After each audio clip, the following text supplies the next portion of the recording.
హృదయం అనే పలక మీద దేవుని మాట నుంచవలసిన దానికి బదులు అనేక రకాలైనటువంటి ముచ్చట్లు, అనేక రకాల పనికిరాని వాటన్నిటిని కూడా హృదయంలో నింపుతూ ఉన్నారు. అందుకే వీటన్నిటికి నువ్వు సమయాన్ని ఇచ్చినప్పుడు సాతాను ఏం చేస్తూ ఉందంటే ఇవన్నీ కూడా నీ హృదయం అంతా నింపేసి దేవుని మాటను తీసుకొని నిన్ను ఆత్మీయ జీవితం నుంచి పడగొట్టేస్తుంది. అనేక మంది గొప్ప గొప్ప ప్రార్థనా పరులు పడిపోయినట్లుగా కూడా మనం చూస్తూ ఉన్నాం. ఎందుకో తెలుసా?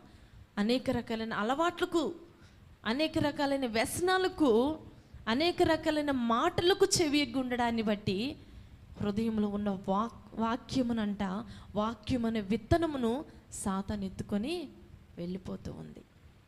ప్రతినిత్యం నువ్వు దేవుని మాటను వింటున్నావు, ప్రతి కుడికి వస్తూ ఉన్నావు, దేవుని మాటను వింటున్నావు. మన హృదయంలో దేవుని మాట ఉందంటావా? వాక్యం అనే విత్తనము నీ హృదయంలో ఉంచుకుంటున్నావంటావా?